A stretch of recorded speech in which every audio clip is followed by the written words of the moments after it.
vehicle transfers. That's a question everybody has. I know there's tons of videos out there for you, but this is how I do it. One-stop shop with the pro tips. Oh, we're in Makawao, Maui, at my girlfriend's place who runs Adaptive Maui.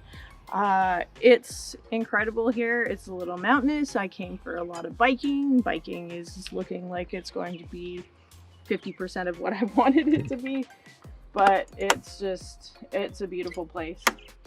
Nice and warm, and I don't have snow pants on right now, so this makes vehicle transfers a little bit, I don't know, it's almost easier when you have all the padding on, because if you miss, then it doesn't matter. So for a vehicle transfer into the driver's seat, I pull the chair up on an angle, same way as I would any other seat transfer, where this corner of my seat is as close as it can possibly be to where I'm transferring. I will take, we're actually just in the middle of the road, so there's traffic. Throw a foot in, make sure my knee's bent, otherwise it'll shoot right underneath of the gas and the brake. A lot of the times I'll leave my other one on the foot plate, but these tiny cars, they aren't the same as my SUV, so I will set it on the ground. Grabbing the steering wheel is the best bet. I stick my hand as far under my butt as I can to get the push in and up. So you can see my foot slid and doesn't want to always cooperate, but we're in. And then we rip the chair apart, which is cool because the seat is full of sand and that shouldn't come inside anyways. Seat in, kick back the chair.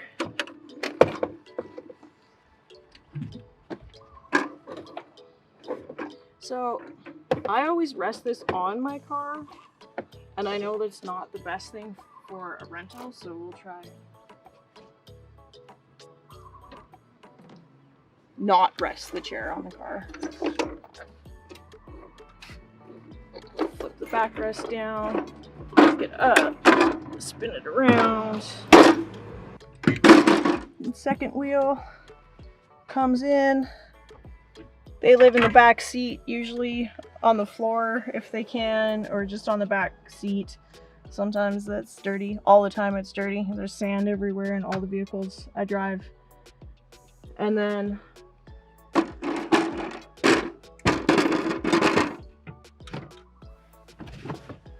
this, I pull in from the bottom. So, get a handle here.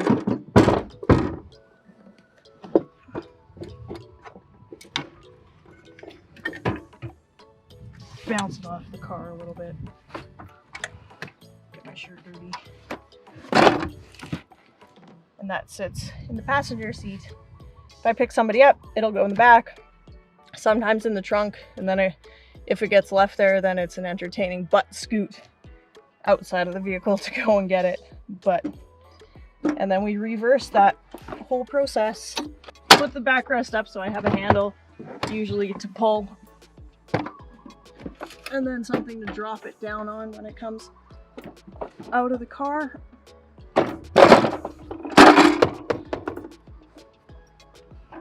Again, very different than my SUV.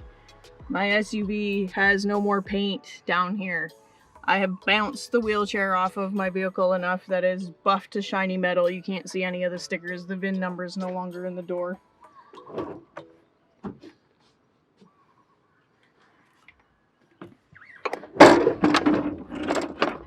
Rest it on the foot plate.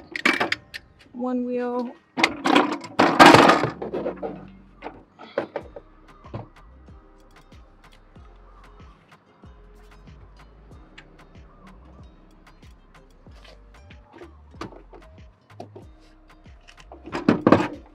Wheel number 2.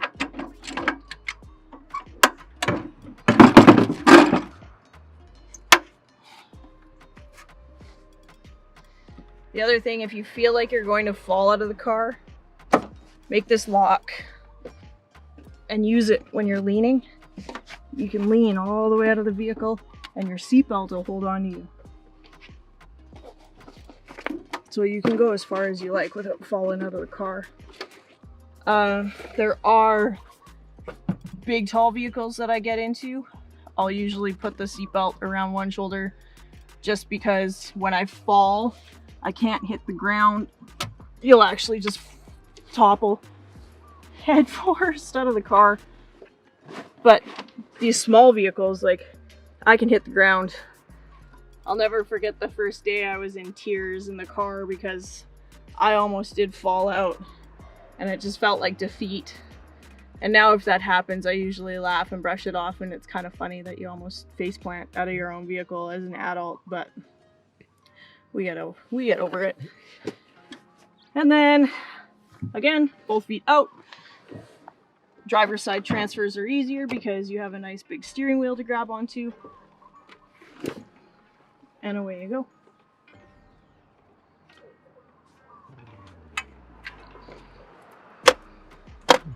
Oh yeah. So now we're gonna flip the car around and talk about how to get in and out of the passenger side. You can do it from the grass. It's fine. It just makes the car kind of lower to get into and out of. But yeah. And getting out of the car from the passenger side, always a little bit different than the driver's side. Jesse was kind enough to put my chair together for me, so I didn't have to do that.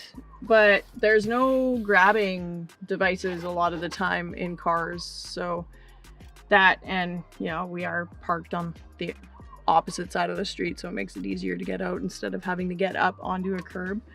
But yeah, I throw both my feet out when transferring out of the vehicle, even from a really tall one. Just helps with your balance point. And then I push off the seat from in here and grab onto my wheelchair to actually, you know, swing my butt out and around. Fortunately, with cars, it's all pretty together here, so if you miss, you just end up sitting on the door frame and you can kind of fumble your way up from there.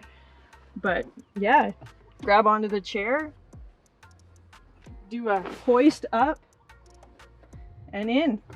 Super simple. I'm full of sand, but that's okay. And then back into the vehicle from the passenger side.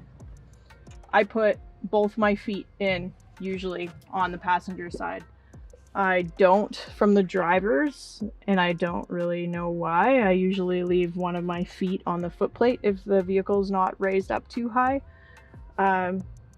Lower vehicles, I guess it's kind of personal preference, but this at least ensures everything's in the car when you go in the car if your chair decides to go somewhere else.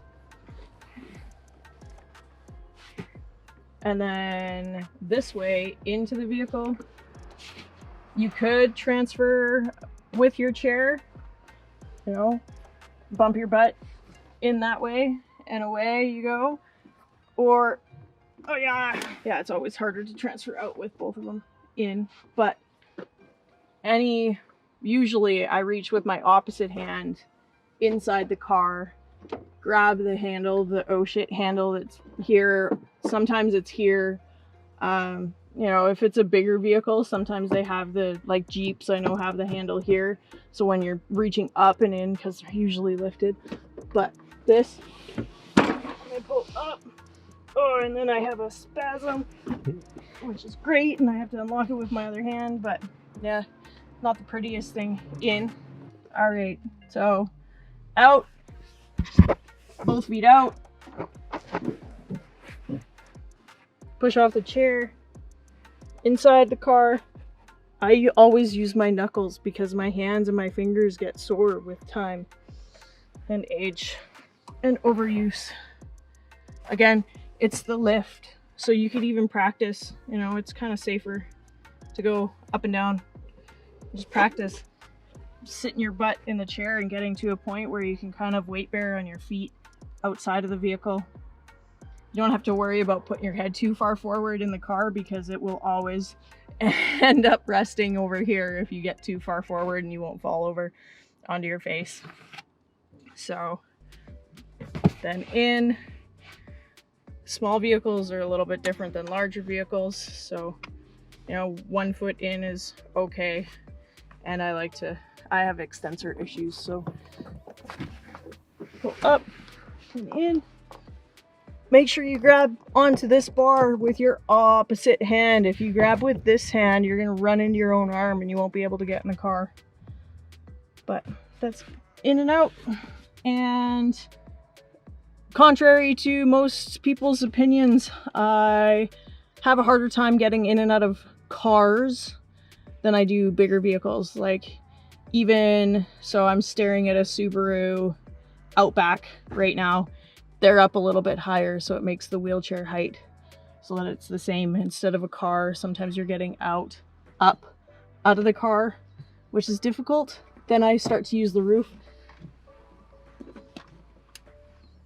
But it's a little bit difficult in this one. When you get like lower sporty vehicles, then you really kind of got to grab onto the rail up top.